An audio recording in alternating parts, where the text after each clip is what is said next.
নমস্কার বন্ধুরা, creative housewife থেকে সকলকে স্বাগত জানিয়ে আজকে আমি এই ফুলকপি দিয়ে পরোটা বানাবো।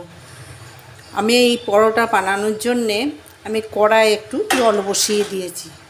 জলটায় অল্প লবণ দিয়ে দেব, দিয়ে এই কপিটা 2 থেকে 3 মিনিট একটু ফুটিয়ে নেব। গরম জলে একটু ফুটিয়ে নেব।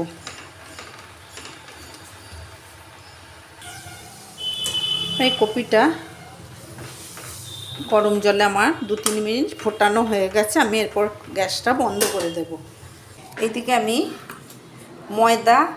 অর্ধেক ময়দা আর অর্ধেক আটা নিয়েছি। আপনারা আটাও নিতে পারেন, আবার ময়দাও নিতে পারেন পুরোপুরি। আমি এখানে অর্ধেকটা আটা আর অর্ধেকটা ময়দা নিয়ে মিশিয়ে নিয়েছি। এর মধ্যে আমি লবণ দিয়ে দেব, চিনি দেব, ময়নের জন্য সাদা তেল দিয়ে দেব, 1 চামচ জোয়ান দিয়ে দেব, 1 চামচ কালো জিরে দিয়ে দেব। দিয়ে আমি একটা নরম সফট ময়দার ডো বানিয়ে নেব। ময়নটা ভালো করে মেখে নেব। আমি এরপর জল দিয়ে মেখে নেব। আমার এখানে আটা ময়দা ডোটা রেডি হয়ে গেছে।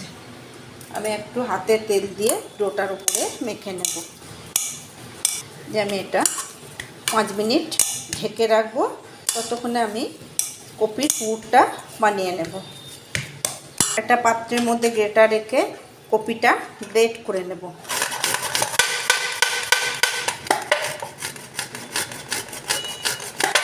এইভাবে কপিটা আমি গ্রেট করে নেব।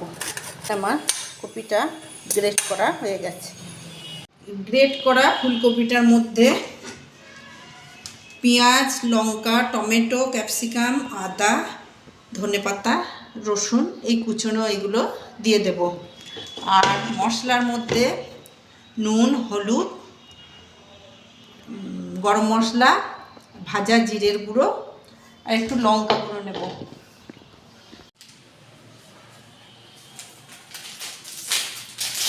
এর মধ্যে আমি এইগুলো সব দিয়ে মেখে নেব।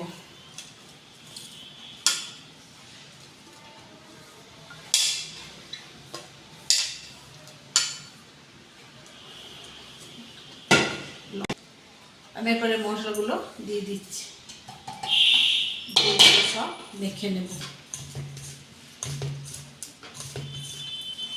ফুলকপির পরোটার স্টাফিংটা রেডি হয়ে গেছে। আমি এরপর ময়দাটা 5 মিনিট হয়ে গেছে। আমি এরপর এটা গুছি কেটে নেব।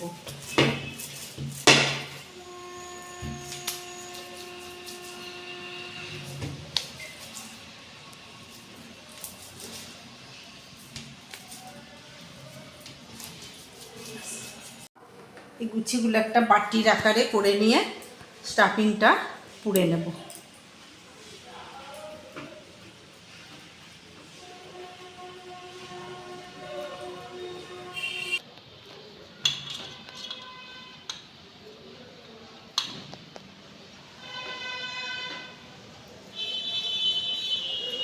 এইভাবে আমি সব গুছিগুলো স্টাফিং পুড়ে নেব, নিয়ে রেখে দেবো। এখন আমার গুছিগুলো সব রেডি হয়ে গেছে। আমি এরপর এগুলো ভেজে নেব। নিয়ে বেলে নেব।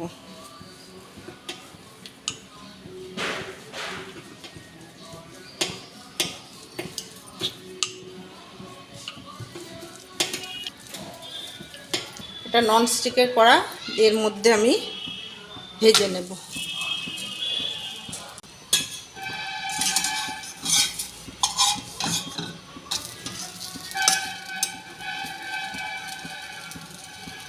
আমি এপিট ওপিট উল্টে ভেজে নেব। আপনারা এটা পুরো তেলে ভাজতে পারেন। আমি এটা পরোটার মতো তেল দিয়ে সেঁকে নেব। বন্ধুরা, আমার এখানে ফুলকপির পরোটা রেডি হয়ে গেছে। আমি যেরকমভাবে বানালাম এইভাবে আপনারা বানাবেন।